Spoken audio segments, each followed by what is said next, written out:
I was never called Marin. Marin was the name given to me by my creator. Long before I was put on my strings, I was nothing but an empty shell lying on a slab of metal under a stark white light. I began my second life with foggy thoughts and no real memory. I had no name, nothing to cling on to. Did I have a family? Friends? I reached out for anything that would answer who I was, but that part of me no longer existed. What did exist, half cast in shadows, was my creator, a small figure looming over me, admiring her creation. I had no mouth to scream with. I still existed in pieces, each part of me scattered across the metal slab like a conveyor belt. I envied my creator's ability to laugh while my body was detached from me. I hated that she could move while I was paralyzed, a shell without thought and memory. The little girl was rosy cheeks and blonde curls, a mask hiding her smile. I knew it was there. I could see it pinched between the folds, a triumphant grin while I struggled to move my own limbs. I didn't have any. I didn't have limbs I could sense, limbs that were mine. Only limbs that were phantom, that weren't supposed to belong to me. I knew I had them at some point. I was brought into that concrete room whole and was hollowed out, body and mind. The little girl had 2 glass eyes pinched between her fingers. One was green, the other blue. "Which one do you like?" she asked. "I like blue, but I think green would suit you more. I want your eyes to sparkle." Fucking little brat was my mind's response to her words, though I wasn't sure of who this body used to belong to, whose words burned on my new lips, twisted into an alphabet soup in my throat. My thoughts were hers to play with, and my body was hers to mold.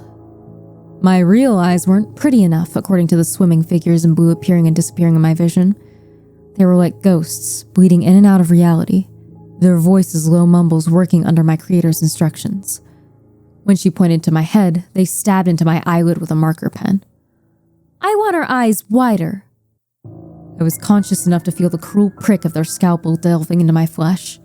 They took away my arms and stitched on new ones, marking and penciling what was to be ripped apart and stitched back together, this time with pretty legs and arms, and a pretty face. When I screamed or tried to, the masked figures ignored me, dragging their silver blades down my body, picking and choosing which parts of me they would keep and which parts they would cut away. The eyes that I was born with were not beautiful enough. Like the rest of me, they had been marked to be scooped out, circled as flaws with bright red pen the same shade of what soups out of me, slithering red strings that entangle inside me and pool across cold metal, as if replacing my blood. But I knew my blood still existed. It was all around me, a sharp red halo gluing my not body to the table. Consciousness existed in flashes. I blinked and I had a new mouth, raw stitches still stinging when I parted perfect lips and cried out. My creator was still there, a blur of blonde curls hanging over me. Her eyes raked up and down my new body. "Marin," she whispered in a hysterical giggle while I blinked my new eyes. They didn't feel any different. Was I beautiful now? Is that why my creator was smiling behind her mask? "I'm going to call you Marin, and you're going to solve mysteries with the Millview 4. I couldn't move to struggle or part my lips to protest. When she wrenched my head up, narrow fingers grabbing hold of my scalp, my body was limp like a doll, being forced to sit up, while the rest of me, my arms and legs, were still strapped down. Through tunnel vision, I was aware I was inside a large concrete room, almost like a workshop. There were 4 separate metal slabs, including mine. In the corner of my eye, sharp red splattered across the walls and floor, several body parts in dripping red. The room was full of doll pieces, heads and arms and legs, eyes filling plastic jars, and bloody red strings hanging from monsters made of metal. But my creator didn't want me to see any of that. She didn't want me to feel fear yet, though my mind was still mine, even if it had been wiped clean of any personality I had. She couldn't cut out fear completely because even with a new body, even with a transformed brain choked and filled with strings, I was still scared. When I tried to peer further into the shadow, my head was forcibly snapped to the left. "No, Marin, you're not allowed to look over there," she chastised me. "I want you to look over here." Again, she twisted my head, the sound of my spine snapping in place.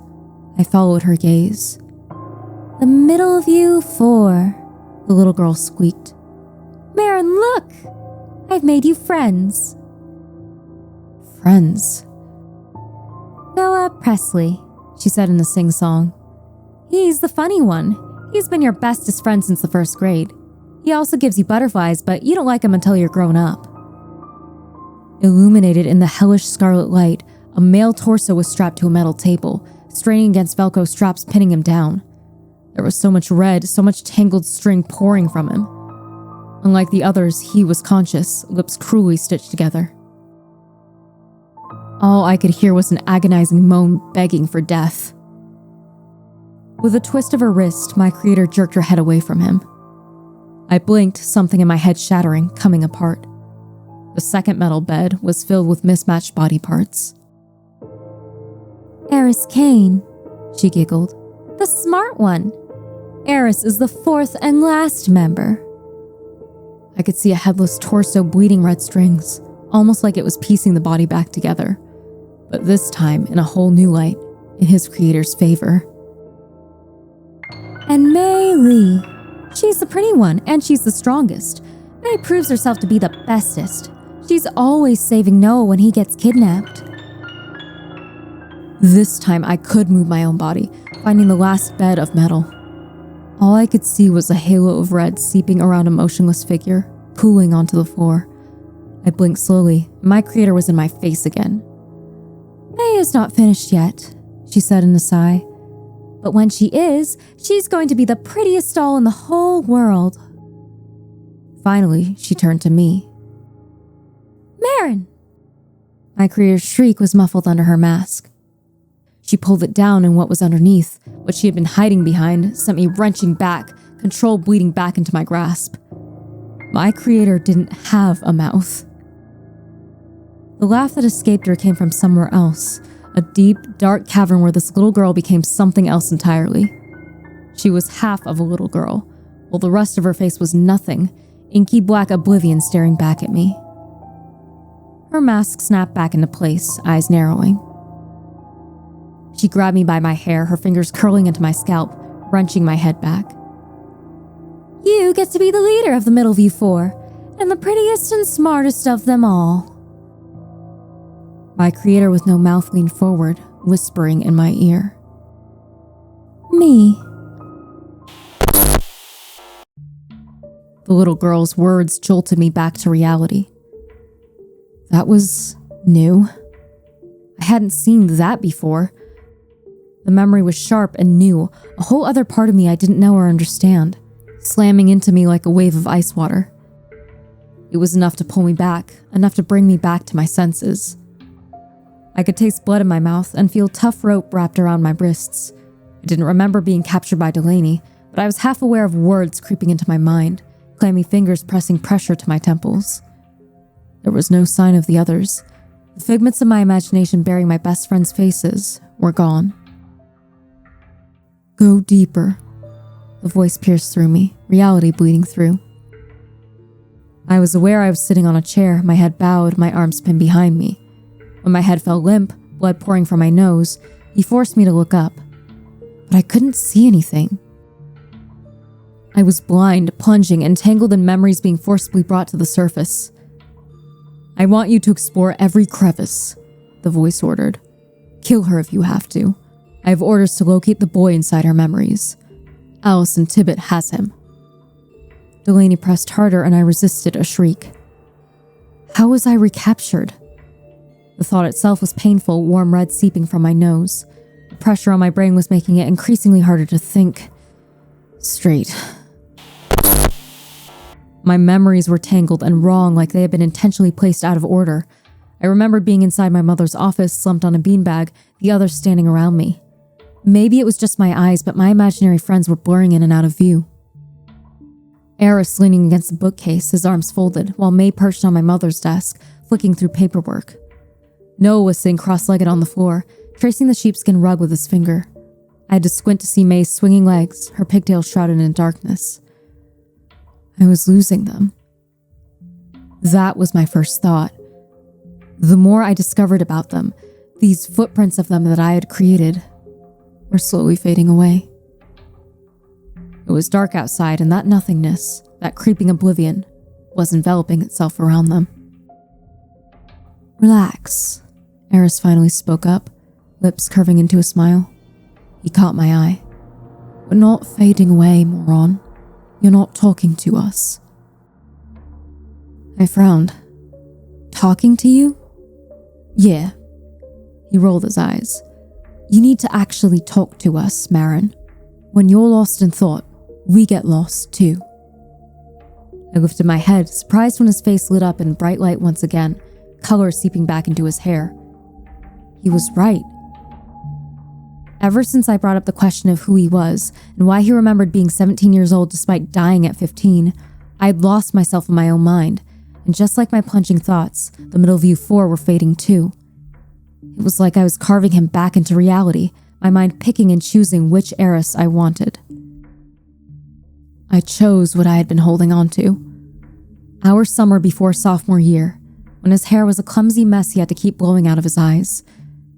The summer I lost him. May nodded, her eyes glued to a blue file resting on her knee. She was wearing her usual shorts and t-shirt, her pigtails sitting loose on her shoulders. If you're not talking to us, we'll disappear. She shot me a smile, tucking a strand of hair behind her ear. Think of us like fairy tales. But hey, it's not like you can't imagine us back into existence. Fairy tales? Eris raised a brow, his gaze glued to the ceiling. We're not Santa Claus, May. He frowned, his expression twisting. Huh. There's a ceiling tile that's slightly out of place. May cocked her head. Meaning? Eris grabbed a chair and jumped on it, his arms windmilling. I don't know yet. May, can you hold my legs? The girl slid off of the table, shooting him a disapproving look. You're going to fall. Not if you hold my legs, Eris said, standing on his tiptoes. Okay, so what were we talking about before Marin had a brain blank? You, Noah mumbled, still tracing lines into the floor, chin resting on his fist. You don't make any sense. Eris blew a raspberry. Well, neither do you, he shot back, almost toppling off the chair. May wrapped her arms around his legs. Need I remind you that it was all of us with fluctuating ages? We saw you as a grown-up too. Eris's words snapped something inside of my mind. He was right. I did see all of them. When I was hopped up on wacky gas. The mayor's son stood up. That still doesn't explain why you remember being 17 years old, he said, running a hand through his hair. Noah turned to Eris.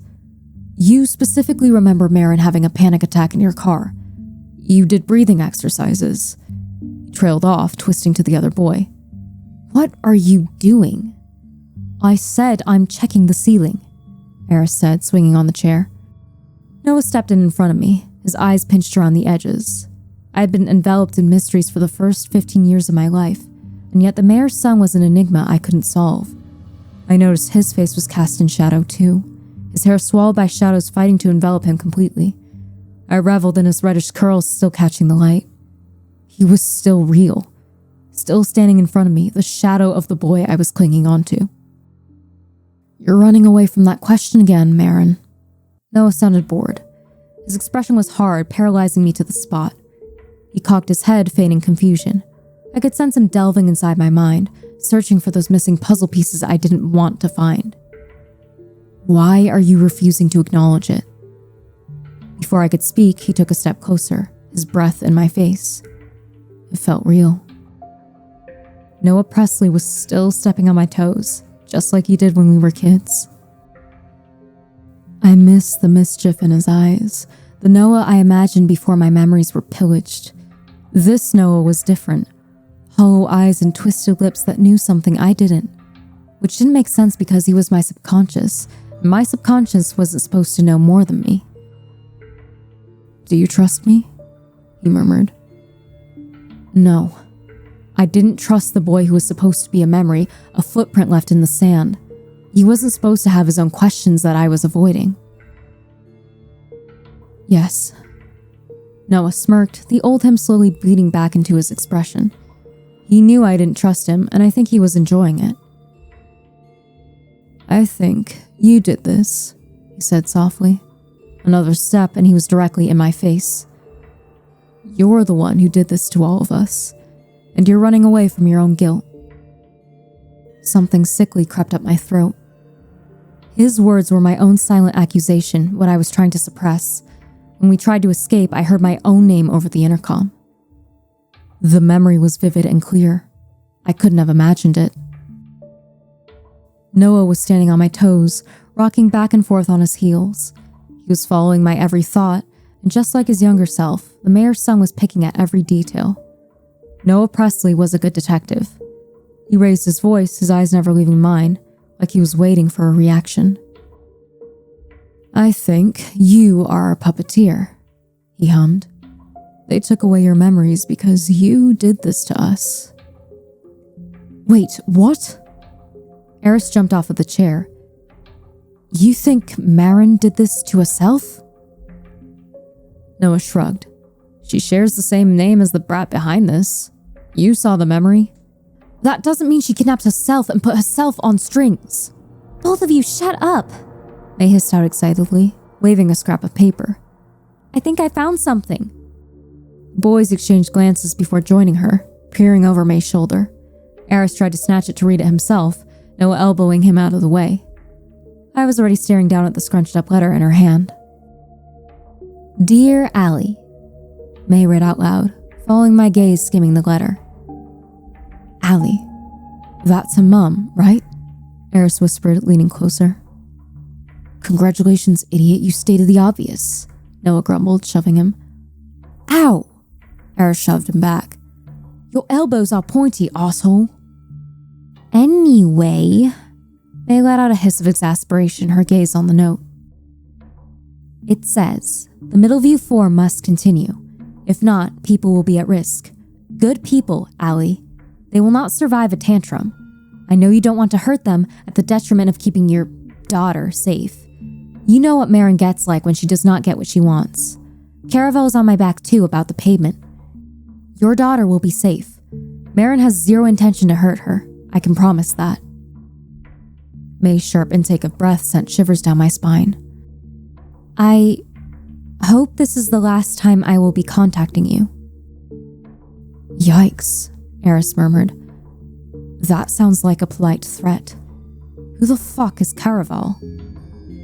"All the best," I read. "A." May glanced at me. "Do you know of an A?" I opened my mouth to respond when something tickled the back of my nose and throat. It was sweet. Eris's head snapped up, his nose flaring. "Fuck!" He slammed his sleeve over his nose, his gaze flicking to the ceiling. The words were already slamming into me, but my mind was growing foggy, my thoughts disjointed. In a way, it was comforting to feel like we were back in Middleview solving mysteries. The boy's voice was fading in and out. "I knew there was something wrong with the ceiling," he hissed. "This place has extra security." Noah stepped back, covering his own nose and mouth. "Set by her mother?" May was grabbing my shoulders and shoving me backwards, her eyes wide. "The drugs won't affect us," she said in a breath, "but it will knock you out. You need to get out of here, okay? Run!" I managed 2 heavy strides toward the door, before my imaginary friends were bleeding away, and I was on my knees, my thoughts dancing. Time fluctuated. I was lying on my stomach, giggling to myself, imagining the mayor's son hanging upside down above me, when heavy footsteps strode into the room. Noah Presley looked funny upside down. When the man accompanying Dr. Delaney stamped on my hand, reality lurched to fruition and Noah disappeared, bursting into twinkling stars, with each one going supernova. I was violently pulled to unsteady feet, a voice clanging around in my skull. Tie her up." Presently, I was still reeling from my memory. Dr. Delaney showed me the start of me. A creation lying under bright light, a little girl's fantasy brought to life. He showed me who I was before Marin's pretty doll. I didn't realize I was desperate for him to continue digging into those splinters of me until I stopped fighting his mental grip, allowing him to slip effortlessly inside my mind, cracking his way into my skull, and dragging me into oblivion. Down, down, down. The physical pull jolted my brain, rivulets of warmth running from my nose. Noah was gone with the others, but if he was standing there, he would be thinking the exact same thing. The mayor's son wanted answers, and I had seen the start of them. The start of us. Go deeper. I imagined his voice in my ear, ice-cold breath tickling my face. Show me who I was. Kill her if you have to, the man ordered Dr. Delaney, pricking me back to consciousness. I was still tied to the chair, my head lolling, my mouth filled with blood. I want you to go deep. Look into everything. Every crevice. Delaney cleared his throat, releasing pressure slightly. Sir, the girl is needed for the stage show. We can't kill her. Well, make her bleed, the voice ordered. Allison Tibbett breached contract and took more than one kid. I want you to make her understand that there is no way out and no home to go back to. Make her wish she was dead. No. The words slipped from my lips in a sob. I waited for May's hand to find mine, for Eris to tell me everything was going to be okay, and Noah to grumble something along the lines of, chill out. But they were gone. Dr. Delaney's presence had swallowed them up, bringing me back to reality, where I was alone. The pressure intensified. I could feel the buildup in my skull, a sharp pain rattling my head. Delaney seemed to know exactly how to pick through my mind carefully, ignoring insignificant memories, delving deeper into what had been suppressed. I was screaming, hunched over in the chair, when a memory hit me. This one, though, was like warm water washing over me. It was raining.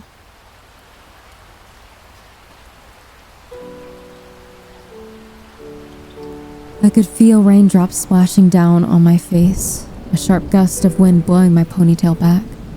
It was pitch black, and I was scaling a clock tower, attached to a harness, my hands gripping the wire for dear life.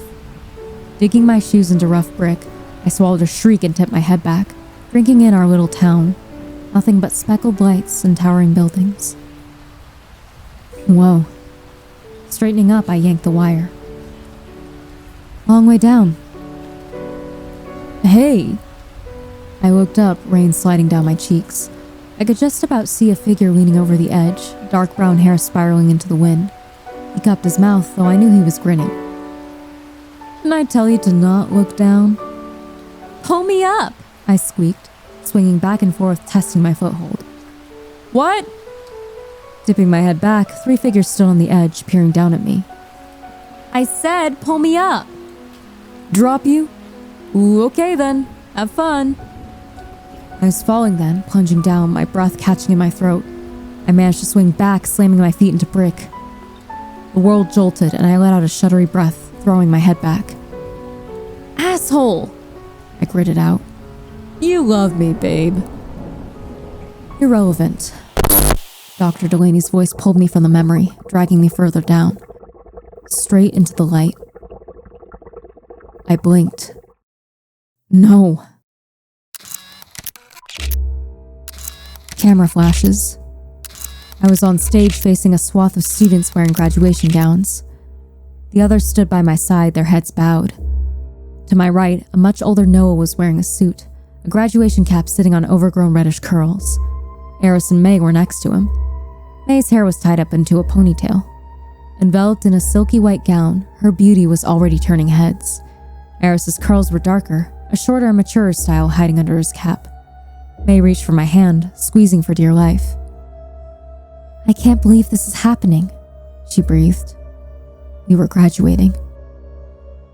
Stop smiling! Heads down! There was a woman standing in front of us, pinched eyes, a scowl curled on her lips. Principal Clay. In her hands were our diplomas. She was holding them a little too tight. I didn't realize I was laughing until Eris nudged me, May placing a manicured hand over her mouth. The principal paced up and down our line, her heels click-clacking. What do you have to say for yourselves? I bowed my head, squeezing my fingers between the folds of my dress. When none of us responded, she made a scoffing noise. If it were up to me, none of your little gang would be graduating this year. Clay spat into her microphone. You kids have made a mockery of our school. She ignored the eruption of cheers from the crowd, her cheeks smoldering red. I don't think the four of you deserve to walk with the Chesterwick High class of 2019.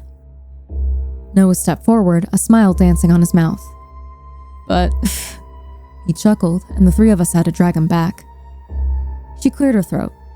Mr. Carrington, you may laugh now, but where exactly do you see yourself in 5 years' time? I knew it, May muttered in my ear. This isn't a celebration. She gestured to the rest of our confused class sitting in front of us. This is a humiliation. Noah shrugged, another camera flash blinding me. He flung his arms around us. I don't know, man. Probably still fucking around with these idiots. His smile widened when she shot him a death glare. Or maybe I'll be dead. Clay nodded. Interesting, she told the audience. No career aspects. The crowd went silent. You are an embarrassment to our school and town, she spat, continuing to pace up and down our line. I could feel my cheeks heating up. When exactly do you plan on growing up? Noah's eyes darkened, his lip curling. He scoffed and took the mic, wrenching it from the woman's grasp when she tried to pull it back. He turned toward the senior class, flashing them a grin. Hey there, you all know me as Mr. Carrington. The principal attempted to snatch the mic from him. If you do not give me that microphone, relax, I just want to say something. He pulled it from her, dancing back. Please, he mocked into the mic, the crowd giggling. Principal Clay took a step back. Be quick. Oh, fuck, Eris said. He's going to fuck us. With all due respect, Mrs. C, Noah said into the microphone. The sheriff department are corrupt pieces of shit, and the majority of them are in our psycho elder's pocket. Noah winked, gesturing to the mayor himself sitting at the front. This one's for you, Mayor Caraval. He spun to the red-faced teacher, his dark eyes challenging her to argue. Maybe if the police department actually did their jobs, a group of children wouldn't have to help them. Eris poked me with his diploma, his eyes wide. What did he drink? May pulled her graduation cap over her face. He told me he was nervous. That's nerves? Eris whisper shrieked. But what would I know, huh? Noah boomed into the mic. He turned back to the murmuring audience. Mayor Caraval had disappeared from his seat. I'm just a stupid kid, he laughed. I don't know anything. Like, for example, how would I know that our... Eris yanked the boy back into line, violently this time. Shut up, he said under his breath. Do you want to get us fucking killed? We all knew what he was going to say. Principal Clay somehow kept a neutral expression. With her being among the corrupt, her cheeks had gone deathly pale. She took the mic back. Thank you, Mr. Carrington, for that wonderfully imaginative speech, she said through a sharp breath. I do not know how you managed to stay in classes while turning our town into your own personal playground, but you did. She handed me my diploma, her smile gritted. Congratulations. The applause didn't last long. When I was admiring my diploma, the crowd of students parted down the middle, the town sheriff stepping onto the stage. Eris stumbled back and was quickly grabbed, his arms wrenched behind his back. Noah didn't even try to get away, holding out his wrists to be cuffed. I'm not even gonna say it, kids. Sheriff Hammond was definitely enjoying his little speech. He cuffed me easily, his meaty hands wrapping around mine. His fingernails digging into my flesh told me he knew we were aware of his little side hustle. When he grabbed May, his fingers exploring her lower back, I had to bite back my shriek. You're all 18 now, which means you're responsible for the multiple misdemeanors over the years. As he cuffed each of us, Mayor Hammond left his mark. His gritty fingernails stuck into my skin, lingering on May's back, prodding into Eris's spine and wrenching Noah by his hair. He was sending a message, and we were receiving it loud and clear. To the audience, the man was being gentle, maybe even kind. But I could hear the satisfaction in his voice when May let out a squeak. You may think it's cute, stealing from town elders and calling yourselves detectives. However, breaking and entering is still a crime, and I have no choice but to arrest you for, as adults. The air seemed to still, the silence so thick I thought I was going to suffocate. I will pay for their bail in advance, a woman's voice spoke up. When the four of us twisted around, a figure stood among the crowd. I couldn't see her face, only a silk blue dress and heels. She stayed in the shadow, her voice a hypnotic murmur. I will also pay for anything they have stolen or broken. Deeper. Delaney's voice pulled the memory forward, like rewinding a tape. We were sitting in our local coffee shop. The place was empty, except an old couple sitting behind us. It was 2 weeks after we were bailed out, and the night after our senior graduation party. I was nervously sipping on iced tea, still wearing my dress from the night before. The coffee shop had an 80s theme, and I was still tipsy from the night before, dazedly staring at the lights above us. I was squeezed next to May, while the boy sat across from us. Noah was eagerly slurping the dregs of his Coke, bouncing in his chair. I remember being mesmerized by the contrast of his white shirt clashing with the neon lights bathing him. I liked how ethereal he looked, strands of dark red hair catching fire under neon scarlet lights. May stopped picking at her fries, shooting the boy a look. She was still wearing another girl's sweater, her hair hanging in her face. That's your third Coke, May rolled her eyes. You're gonna blow chunks everywhere. Noah lifted his lips from his straw. I can't help it, he whispered, leaning over the table and lowering his voice. Some rich little brat wants to hire us as entertainers, and you guys aren't excited? Well, prisoners, Eris muttered into his coffee. Leaning across the table, I poked at blue paint still splattering his cheek. Killjoy, I teased. Eris waved my hand away. I'm deadly serious. Noah leaned back with a sigh. Oh, here we go. Mr. Pessimistic strikes again. Does being British automatically suck all of the fun out of you? Yes, Eris grumbled. Well, maybe I have brains that are telling me this is a bad idea and we should run. Like, now. He shot Noah a glare. How can you not be paranoid after your speech? Noah's smile crumpled. I was high. You were high? Eris hissed. You put a target on our heads, you fucking idiot. I didn't mean, you never mean it, Eris choked. I thought we were going to run. He lifted his head, meeting my gaze. We said, after graduation, all the way back in sophomore year, that we were going to start our own business away from this messed up shit. He leaned forward, lips curled. So why are we still here? Run? The new voice startled me, slicing through my dizzy, tipsy thoughts. The woman who bailed us out politely took a seat, introducing herself as Auntie. The woman's smile widened. Why would you run from such an opportunity? May cocked her head, confused. Auntie. Just Auntie. The woman steepled her fingers. I trust you have already severed connections with your family and friends. Your deaths will have to be public to the town, so that means you will no longer be able to visit your family. Marin expects a permanent position and to start right away. Something ice cold prickled down my spine. Behind me, the old woman sipping her coffee went still suddenly. Above us, the lights flickered. No. Eris stood up, the rest of us petrified to the spot. I don't know what game you're playing, but faking our deaths is fucked up. Whatever this is, we're out. I caught Noah's mouth curving into a proud smile, despite his ashy cheeks. He's right, he added shakily.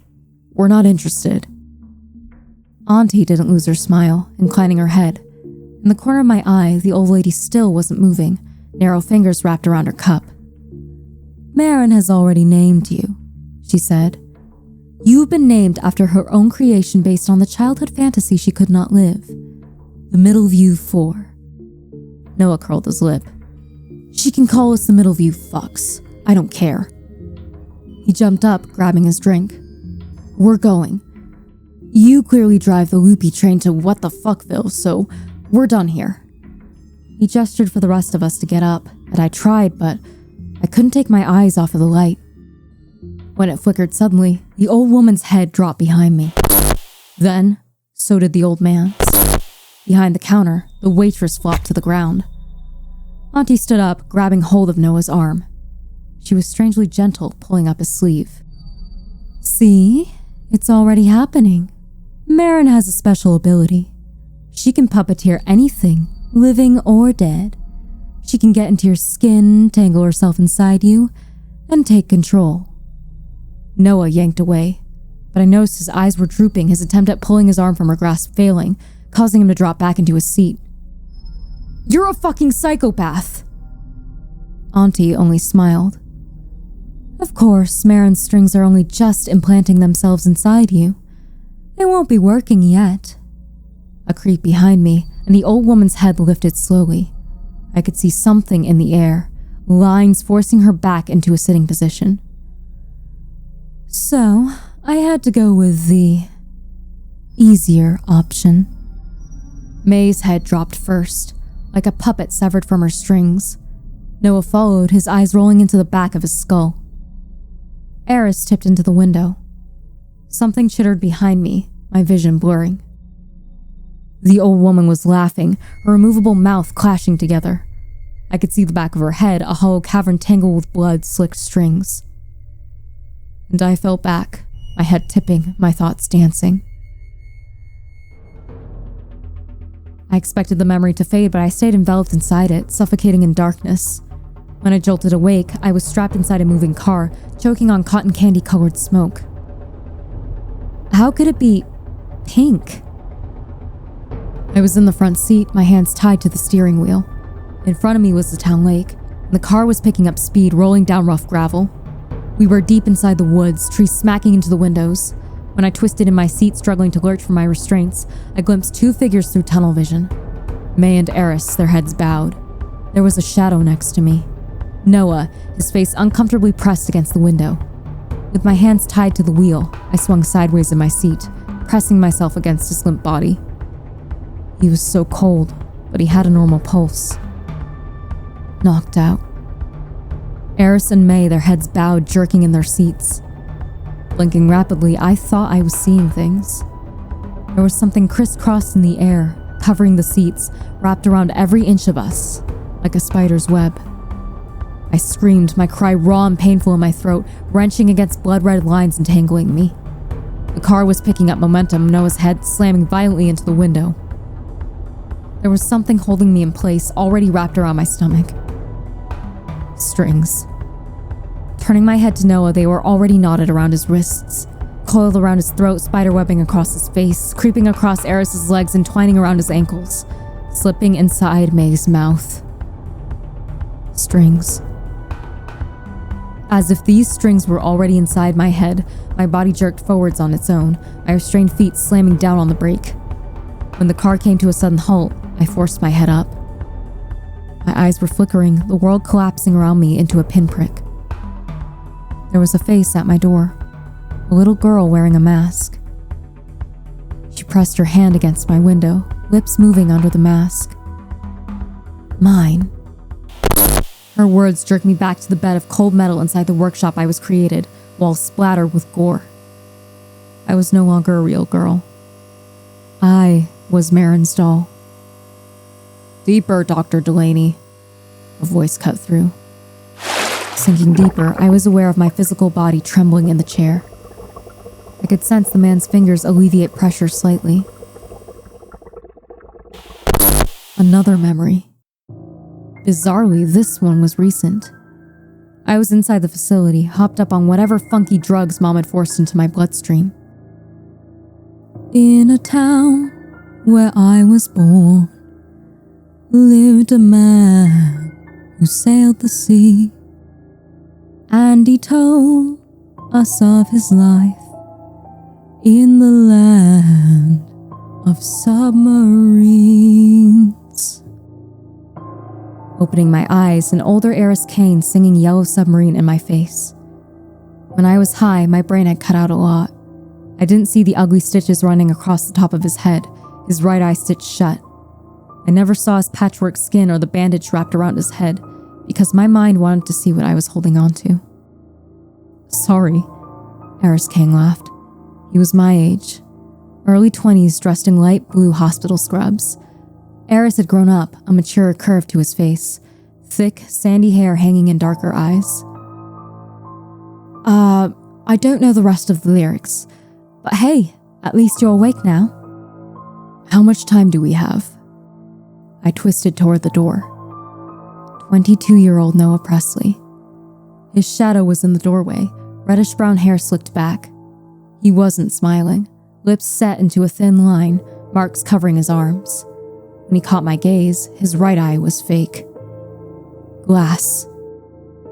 I could see where Marin had scooped his eyes out, replacing them with glass. Behind him, I could make out flashing.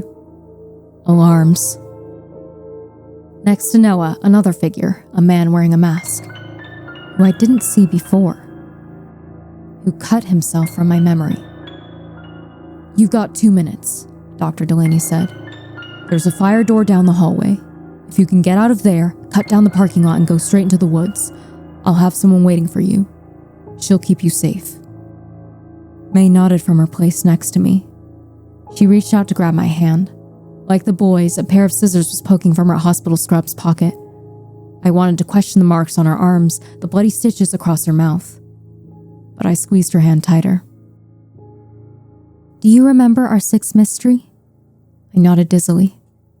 We had to stay quiet to avoid being caught by Old Lady Carlisle in the missing piano case. Exactly, she said. You need to stay quiet, okay? Just like back then. Eris pressed a finger to his lips. Don't say a word. Mouth shut, weirdo, Noah said, leaning against the door. Eris, Noah grumbled from the hallway. Little help? The guy nodded, joining Noah, the two of them speaking low murmurs with Dr. Delaney. May squeezed my hand, tight enough for me to feel her biting nails. Do you remember? I knew what she was going to say.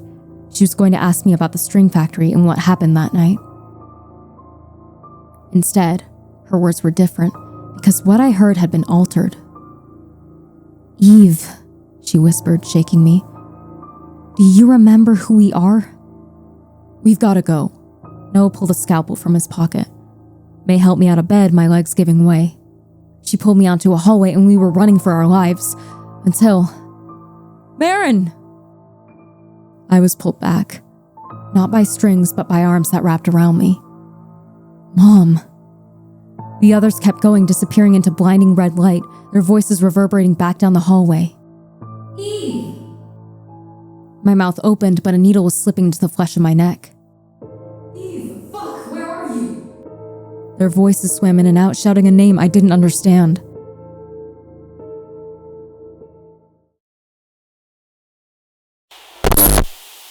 It wasn't me who retracted from the memory this time. It was Delaney. His fingers slipped, a sharp intake of breath pulling me back to the present. I was aware blood was filling my mouth and staining my lips and chin. I couldn't move my head, my eyes glued shut. I've got it. Delaney's voice was shaking. He was lying. I never saw the rest of the car ride memory. Allison Tibbett took the kid. The response was robotic. Very well. Leave her. The two left and I let my head hang, my thoughts pulling me back into slumber. The others were gone. When I tried to force my mind to bring them back, there was nothing. I talked to them out loud just like they said. Still nothing. I was alone. Marin, sweetie, are you okay?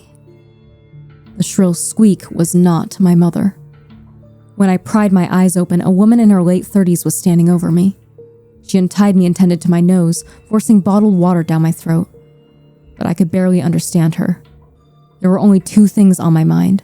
The woman claimed she was helping my mother, and I nodded along dizzily, climbing into the front of her car. I trusted the bitch until I saw the gun in her glove compartment.